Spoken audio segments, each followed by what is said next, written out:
समस्त प्रभु प्रेमी भक्तों को जय सिया राम। भगवान श्री सीताराम जी की अहेतु की करुणा कृपा हम आप सब के लिए, जड़ चेतन के लिए, प्राणी मात्र के लिए, पूरी समष्टि के लिए कल्याण करें, मंगल करें। इन्हीं मंगल कामना के साथ मांगलिक चर्चा में प्रवेश करते हैं। हमारा आपका जीवन भगवान से जुड़ा हो अथवा भक्त से जुड़ा हो, जिससे लोक और परलोक दोनों उत्तम बने। यदि परलोक बनाना चाहते हैं तो लोक भी बनाना ही पड़ेगा। लोक से पलायन करके, परिवार से पलायन करके, समाज से, राष्ट्र से पीठ करके यदि कोई चाहे कि परलोक की प्राप्ति कर ले तो यह संभव नहीं है। यदि परमात्मा की प्राप्ति हो भी जाएगी तो लोक निंदा बनी ही रहेगी। कारण कि समाज से पलायन करने वाला व्यक्ति वह हमेशा कायरों के लिस्ट में रहता है। इसलिए हमारा आपका परम कर्तव्य है, संसार में रहते हुए, परिवार में रहते हुए, समरसता, सद्भाव आदि प्रेम करते हुए, समष्टि के प्रति मंगल कामना करते हुए भगवत प्राप्ति करना, यही जीवन का परम लक्ष्य है, परम धर्म है। गोस्वामी श्री तुलसीदास जी महाराज नित्य सत्संग करते थे। बहुत सारे सत्संगी लोग उनके सत्संग में उपस्थित होते रहते थे, नित्य सत्संग सुनते थे और अपने जीवन को सत्संग के माध्यम से परमात्मा से जोड़ते थे और अपने जीवन को सुधार करते रहते थे, सुधारते रहते थे। कहीं कोई भूल चूक से बुरी आदतें हो जाए, वाणी व्यवहार में दूषण आ जाए, दृष्टि में दूषण आ जाए, तो सत्संग रूपी अमृत जल, सत्संग रूपी दिव्य पावन पवित्र जल से जब स्नान हो जाता था तो सारे दूषण समाप्त हो जाते थे। सत्संग सुनते सुनते दृष्टि पवित्र, व्यवहार पवित्र, वाणी पवित्र, श्रवण पवित्र हो जाते थे और फिर वह व्यक्ति जीवन संसार में रहते हुए जीवन को अलौकिक ढंग से पूर्ण प्रेम पूर्वक जीता था। इसी सत्संग के कड़ी में गोस्वामी श्री तुलसीदास जी महाराज से एक सत्संगी कहा कि महाराज जी, मेरा जीवन बिल्कुल दूषण से युक्त है। मैं नित्य सत्संग में आता हूँ लेकिन मेरे हृदय में प्रेम का अभ्युदय नहीं हो रहा है, परमात्मा के प्रति प्रेम जागरण नहीं हो रहा है। गोस्वामी श्री तुलसीदास जी ने कहा कि आप चाहोगे सीधे परमात्मा से प्रेम करना तो यह संभव नहीं है। इसके लिए आपको पहले अपने घर में, अपने व्यवहार में स्वयं अपने आप से प्रेम करना शुरू करो। जब अपने से आप प्रेम करोगे, अपने परिवार, अपने बच्चों से, पत्नी से, सबसे जब सहज भाव प्रेम की स्थिति हो जाएगी, वही प्रेम परमात्मा तक पहुंचा देगा, परमात्मा से प्रेम करने की विधि बता देगा।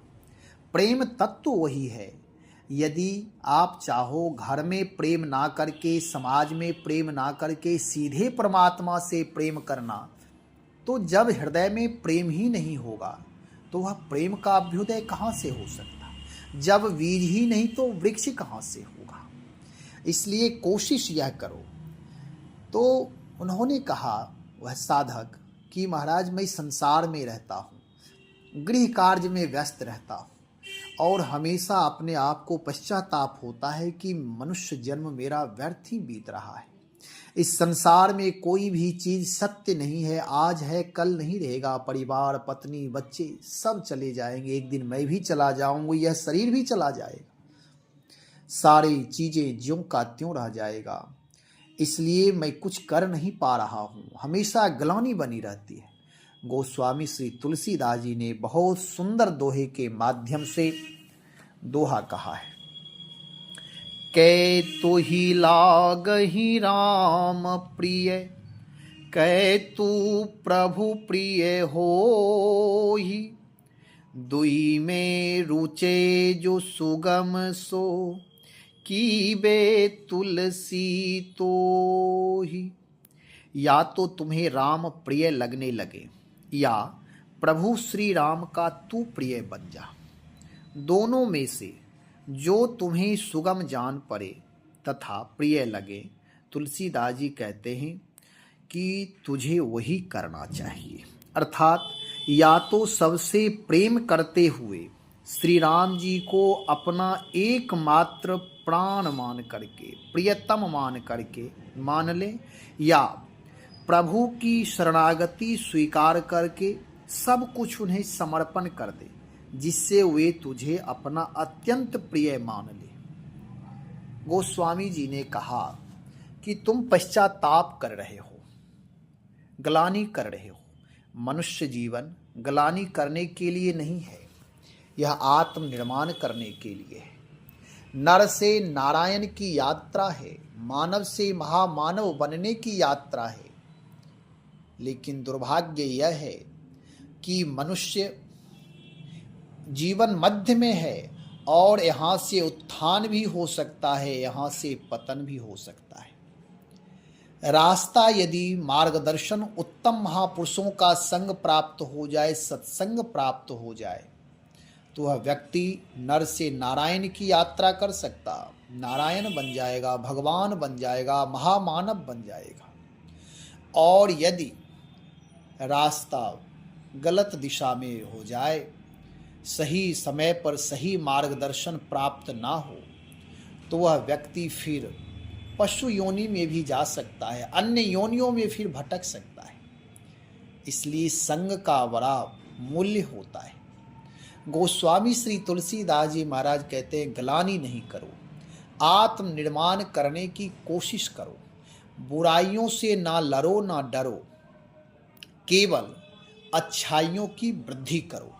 जैसे आप कहते हो कि मैं घर परिवार में परेशान हूँ, शांति नहीं है, पत्नी अनुकूल नहीं है, परिवार अनुकूल नहीं है, इसका मतलब यह है कि आपकी मनस्थिति सबके प्रति द्वेष की भावना रखती है। जैसे तुम कह रहे हो कि परिवार, पत्नी, माँ पिता अनुकूल नहीं है, बच्चे अनुकूल नहीं हैं, ऐसे यदि उनसे भी पूछा जाए तो वे भी कहेंगे कि हमारे माता पिता अनुकूल नहीं है, भाई अनुकूल नहीं है, पत्नी अनुकूल नहीं है। सब एक दूसरे के ऊपर दोषारोपण ही करते रहते हैं। आप दूसरों को सुधारो मत, अपनी सुधार आज से अभी से शुरू कर दो। अपनी सुधार जब शुरू करोगे तो तुम्हारा जीवन, तुम्हारा विचार, तुम्हारा व्यवहार, अपने आप को तुम देखो कि आज मैं किसी को अपनी वाणी से कष्ट तो नहीं दिया, आज मैं किसी की निंदा तो नहीं सुना, आज मैं किसी को दोष दृष्टि से तो नहीं देखा।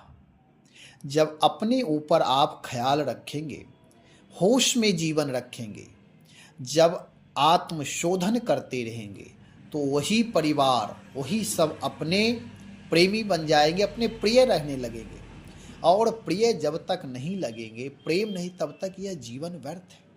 परमात्मा के द्वारा दिया हुआ यह विशुद्ध प्रेम संसार में आने का केवल एकमात्र कारण यह नहीं है कि भगवान का भजन करो, भगवान का भजन करो। कहने वाले जो निवृत्ति मार्गी हैं वह कहते हैं संसार बेकार है, संसार मिथ्या है। लेकिन विचार करना चाहिए, संसार ही परम सत्य है जो हम आप लोक से परलोक की यात्रा कर सकते हैं। जब लोक मिलेगा ही नहीं, जमीन यदि रहे ही नहीं, कोई चर्चा करे जमीन की और हम बात करें आकाश की, तो यह अनुचित होगा। लोक में रह करके ही आप भजन करेंगे, लोक में रह करके ही आप साधना करेंगे, अपनी ज्ञान की वृद्धि, विवेक की वृद्धि करेंगे, आचार्यों की सेवा, भगवान की सेवा करेंगे। जब लोक की सिद्धि होगी नहीं, लोक की प्रसिद्धि होगी ही नहीं, तो फिर परलोक तो व्यर्थ ही होगा। परलोक कोई देखा नहीं है। एक जैसे स्वर्ग और नरक की कामना करते हैं हम आप सब, केवल कामना करते हैं। आप देखें कि घर में भी यदि शांति है तो कहते हैं स्वर्ग है, साफ सुथरा है, वातावरण पवित्र है तो कहते हैं स्वर्ग की तरह, एक कल्पना है। और यदि घर में ही कलह पैदा हो जाए, गंदगी हो, बोली विचार व्यवहार दूषित हो, तो कोई भी कहता है जीवन नरक बना दिया है। तो ऐसे ही परलोक की यात्रा के पीछे बहुत ज़्यादा व्यस्त ना हो, लोक में रहते हुए परम पिता परमात्मा की उपासना करो। इस तरह गोस्वामी जी महाराज उस साधक को समझा रहे हैं। कह रहे हैं आप पश्चाताप और प्रायश्चित ग्लानि में जीवन समय मत बर्बाद करो, कुछ हाथ नहीं लगेगा। आप जो कर रहे हो वह करो, लेकिन हमेशा अपने आप को देखो कि मैं क्या कर रहा हूँ। क्या क्रोध करना यहाँ अनुचित है या उचित है? क्रोध, काम, क्रोध, लोभ, मोह, मद, मत्सर, ये सारी चीज़ें परमात्मा के द्वारा, प्रकृति के द्वारा हमारे आपके जीवन में जो कुछ भी प्रदत्त है, कोई भी चीज़ व्यर्थ नहीं है। काम, क्रोध, लोभ, मोह, मद, मत्सर भी व्यर्थ नहीं है, केवल इसका सदुपयोग करने के लिए आना चाहिए। आप देखें, हमारा आपका जीवन जब व्यवहार में अशांति हो जाती है तो इस पर विचार करें कि आखिर अशांति यहाँ कलह क्यों हुआ, कारण क्या है। दूसरों के ऊपर दोषारोपण करने से परिवार छिन्न भिन्न हो जाता है, फिर संबंध रिश्ते का कोई मूल्य नहीं रहता है। और इस संबंध रिश्ते को परमात्मा के द्वारा प्राप्त गॉड गिफ्ट ही समझें, नहीं यदि बंधन रूप में मानेंगे तो मन का ही तो यह जाल है कि मन में मान लिया बंधन तो वह बंधन हो गया। परिवार को गाली देना, द्वेष करना, घृणा करना, और लोग बड़ी बड़ी बातें करेंगे वैराग्य की बात। वैराग्य का मतलब लोगों ने विचार किया कि घर द्वार छोड़ करके भाग जाना, नहीं। वैराग्य का सही अर्थ है, किसी कवि ने कहा है, किसी विचारक ने, बैर आग उड़ में रहे तो कहो कहाँ रहा वैराग्य। बैर, द्वेष, ईर्ष्या, छल, कपट यदि हमारे हृदय में बना ही है दूसरों के प्रति, तो कहाँ रहा ये वैराग्य। और ये भागने से नहीं होगा, जागने से होगा। केवल मानने से नहीं होगा, जानने से होगा। इसलिए विचार पूर्वक कोई भी क्रिया करें। संसार में रहें, घर परिवार में आप रह रहे हैं, ठीक है। आप जो भी क्रिया कर रहे, खेती बाड़ी, नौकरी चाकरी, सारी जिम्मेदारियों का पूर्णता से निर्वाह करें। परमात्मा का प्रसाद समझ करके आप निर्वाह करें, लेकिन वही प्रेम को भी जन्म दें, यानी प्रेम सृजन करें। बच्चों से प्रेम करें, पत्नी से प्रेम करें, भाई से प्रेम करें, सबसे मैत्री बढ़ाएं। अपनी वाणी, भाषा, व्यवहार, विचार, इसमें शुचिता लाएं, पवित्रता लाएं, शुद्धता लाएं। जब आपका यहाँ निर्माण शुरू हो जाएगा, यही वेश है। जैसे कोई भी मकान निर्माण करना है तो नींव मजबूत होना चाहिए और ठीक होना चाहिए। उसके लिए मुहूर्त भी लोग देखते हैं, जगह भी दिखाते हैं, बहुत सारी बातें। तो कहने का मतलब नींव मजबूत हो। कोई विद्यार्थी पढ़ रहा है तो यदि बेसिक स्तर से वेश, यदि आधार उसका मजबूत नहीं है, प्रारंभ की पढ़ाई अच्छी नहीं है, तो आगे चल करके उसे बहुत परेशानी होती है। इसलिए वेश मजबूत होना चाहिए, आधार मजबूत होना चाहिए, धरातल मजबूत होना चाहिए। यह परमात्मा की प्राप्ति करने के लिए यह लोक एक धरातल है। परिवार से ही निर्माण होते हैं महात्मा भी। बहुत सारे भक्त हैं, भक्तमाल जब पढ़ेंगे तो आप देखेंगे घर परिवार में रहते हुए, खेती करते हुए, गाय चराते हुए, बिजनेस करते हुए, व्यवसाय करते हुए वह भगवत प्राप्ति कर लिए। पत्नी अच्छी नहीं, परिवार अच्छे नहीं, बेटे अच्छे नहीं, फिर भी भगवान की लीला समझ करके, भगवान का पार्षद समझकर, भगवान की इच्छा समझ करके उसी विषम परिस्थिति में रहते हुए भगवत प्राप्ति किए।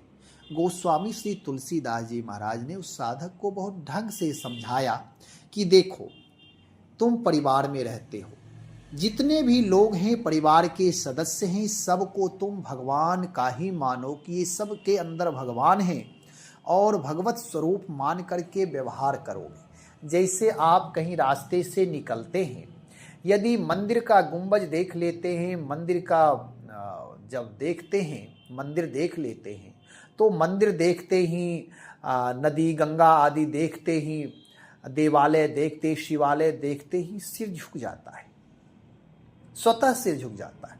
मंदिर का शिखर दिखाई दिया कि मस्तक झुक जाता है, तुरंत मन में उदात्त भावना आ जाती है कि देखो यह देवालय है, मंदिर है, सात्विक विचारों का प्रवाह शुरू हो जाता है। ऐसे ही घर परिवार के सदस्यों में भी जब भगवत भाव रखेंगे, प्रेम भाव रखेंगे, आदर भाव रखेंगे, तो वहीं से प्रेम का सृजन प्रारंभ हो जाएगा। कोई नास्तिक व्यक्ति है, नास्तिक मतलब जो भगवान को नहीं मानता है, खैर नहीं मानता कोई बात नहीं, अगर वे मंदिर के पास से निकलेगा तो उसके ऊपर कोई प्रभाव नहीं पड़ेगा। ऐसे ही घर परिवार में रहते हुए, अपनी जिम्मेदारियों का निर्वाह करते हुए, अपनी बुरी आदतों के प्रति द्वेष, लड़ाई नहीं करना है, नहीं तो पराजित हो जाएंगे। एक एक बुरी आदतों को छोड़ने में पूरा जन्म बीत जाता है। अपनी अच्छाइयों को बढ़ाएं। जैसे मैं एक सुना हूँ, एक कथा, एक चर्चा मैं सुना हूँ किसी से या कहीं पढ़ा हूँ, याद नहीं आ रहा है, कि एक गांव में एक नई वधू आई। तो नई वधू जब आई, उस घर में एक लड़का का विवाह हुआ, नई वधू आई तो वह देख रही है कि उस गांव की एक परंपरा थी कि जैसे सूर्यास्त हो, सब लोग अपने घर के जितने पात्र होते थे, बर्तन होते थे, उस बर्तन को अपने हाथ में ले लें और अपने घर से मन में कल्पना करें कि मैं अंधेरा को यहाँ से उठा करके बाहर कर रहा हूँ। और सब रात भर करते थे, थक जाते थे, दिन में सोते थे। अब वह नई वधू देखी, उसे भी उसके हाथ में भी दिया गया बर्तन कि लो वधू आप ये करो।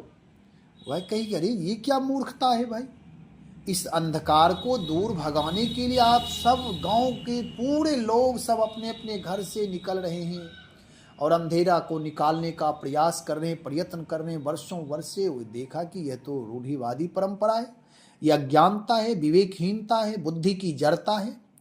वह तिल्ली माचिस निकाली और एक डिवरी जला दी, प्रकाश की व्यवस्था कर दी, सारे अंधकार भाग गए। यदि अंधकार से इतने वर्षों वर्ष से लोग लड़ रहे थे, कभी पराजित ही होते रहे, कभी अंधकार को मिटा नहीं पाए, लेकिन एक वधू आई और वह विचार पूर्वक एक प्रकाश की व्यवस्था डिवरी कर दी, तो दिया जला दी, इससे प्रकाश हो गया, सारे अंधकार भाग गए, पूरे गांव में रूपांतरण हो गया। सब लोग एक दूसरे से कहने लगे देखो उसकी वधू आई और सारे अंधकार को भगा दी।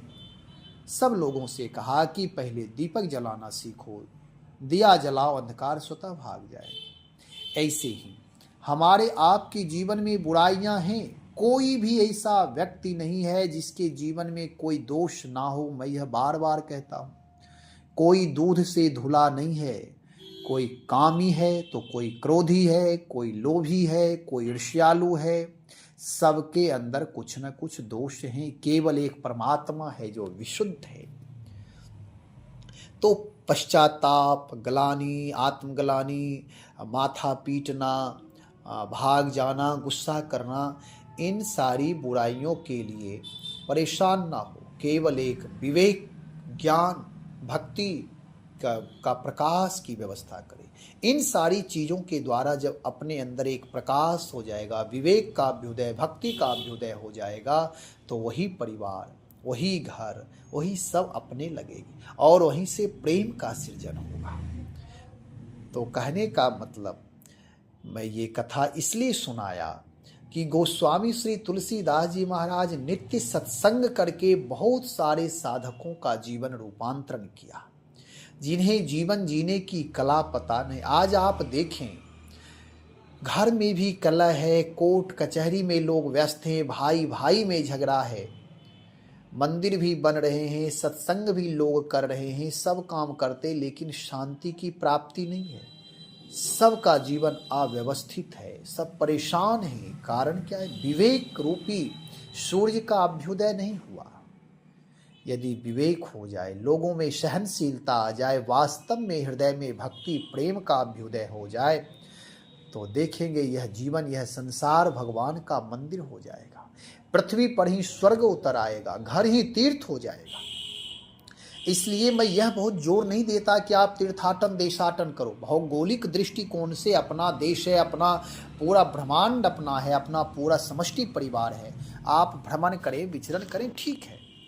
लेकिन आप चाहेंगे कि मंदिर में जाने से मेरा कल्याण हो जाएगा, तो यह संभव नहीं है। कब तक? जब तक कि आत्मोदय ना हो जाए, अपने आप का बोध ना हो जाए। हजारों लाखों करोड़ों की संख्या में लोग मंदिर जाते, भीड़ लगाते, सारी चीजें करते, लेकिन उससे लाभ नहीं हो रहा है।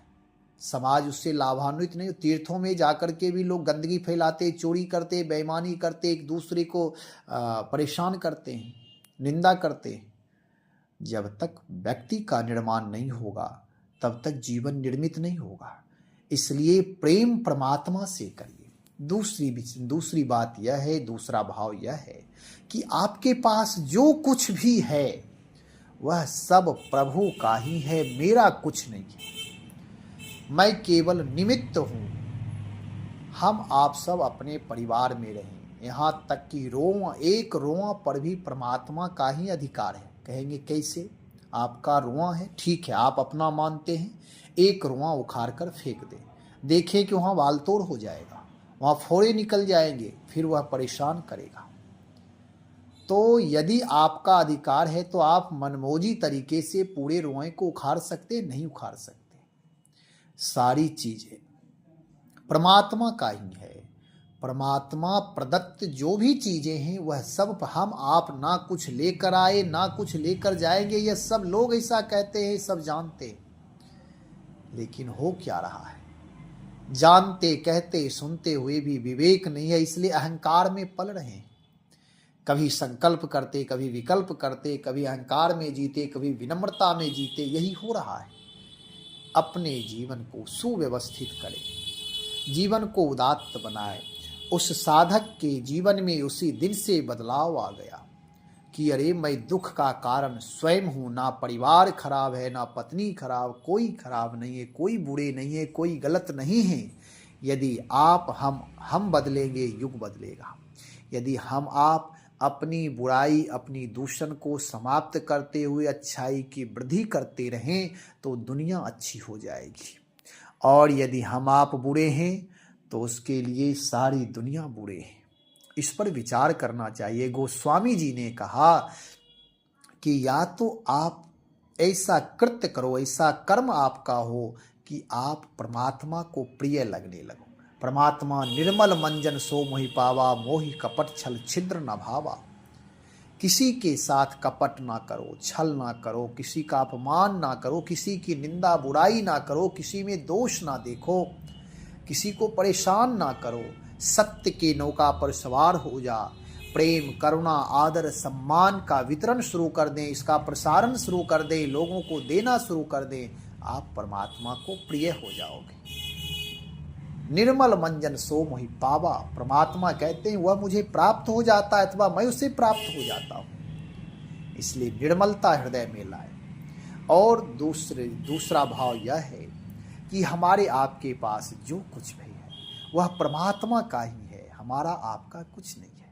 इस तरह जब उदात्त भावना में हम आप अपने जीवन को सक्रिय करेंगे, सकारात्मक सोच के द्वारा अपने जीवन की वृद्धि करते रहेंगे, तो हमारा आपका जीवन मंगल का भवन हो जाएगा, हमारा आपका घर मंगल का भवन हो जाएगा।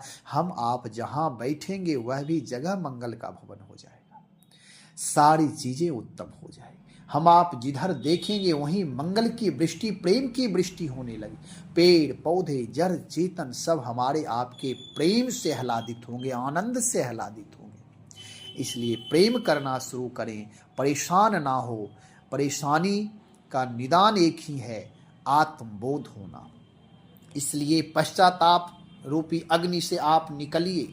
ग्लानि, आत्मग्लानि, ये सब से आप कायरता से निकलिए, आलस्य प्रमाद से दूर होइए और स्वतः अपने प्रेम को जगाइए। अपने हृदय के द्वारा हृदय में करुणा, प्रेम, दया, आदर, सत्कार, इन सारे मांगलिक गुणों को, मांगलिक गुणधर्म को आप जागृत करें और इस समष्टि में रहते हुए, गृह कार्य करते हुए लोक से परलोक की यात्रा करें। जीवन मंगलमय हो जाएगा। सारी परेशानियां समाप्त हो जाएगी। उत्तम बीज बोना शुरू कर दें, उत्तम फल प्राप्त होने लगेंगे। इसलिए निंदा, द्वेष, ईर्ष्या, छल कपट से बचते हुए, आत्मनिर्माण करते हुए नर से नारायण की यात्रा करें। भगवान नाम का सदा जप करें। भगवान नाम जप करने से हृदय शुद्ध होता है, मानसिक विकार दूर होते हैं, हृदय पवित्र होता है। परमात्मा को हृदय में आने के लिए, स्वस्थान प्राप्त करने के लिए हृदय वैसा बन जाता है। तो संसार में रहते हुए, गृह कार्य करते हुए मैं बार बार यह जोड़ देता हूँ कि भागने से कुछ नहीं होता है। मुझे ऐसा अनुभव लगता है कि मैं तो साधु समाज में रह रहा हूँ, मैं किसी का दोष नहीं देखता, लेकिन बहुत सारे भटके हुए लोग हैं जो भागते हैं, जिस चीज़ को छोड़कर भागते हैं पुनः उसी चीज़ को वह गलत तरीके से प्राप्त करने के लिए परेशान रहते हैं। धर्म का, सत्य का परित्याग करके फिर यदि अधर्म पूर्वक वही चीज प्राप्त करना चाहे तो वह जीवन कलंकित होता है, जीवन व्यर्थ हो जाता है, लोक परलोक दोनों बर्बाद हो जाते हैं। इसलिए घर परिवार में रहते हुए माता पिता की सेवा, माता पिता की आज्ञा का पालन करते हुए, परमात्मा के सही स्वरूप को समझते हुए, परमात्मा की मांगलिक व्यवस्था के प्रति कृतज्ञ होते हुए भगवान नाम का जप करें, सतत भक्ति करें। राम रामायण से, सेवा सुमिरन से, प्रार्थना पुरुषार्थ से प्रेम करते हुए अपनी शक्ति को जागृत करें और उस भक्ति शक्ति का सदुपयोग आत्मनिर्माण से राष्ट्र निर्माण के लिए करें। प्राणी मात्र के प्रति आदर भाव रखें, समष्टि के प्रति मंगल भाव रखें। भगवान नाम का जप सतत करें। श्री राम जय राम जय जय राम, श्री राम जय जय राम।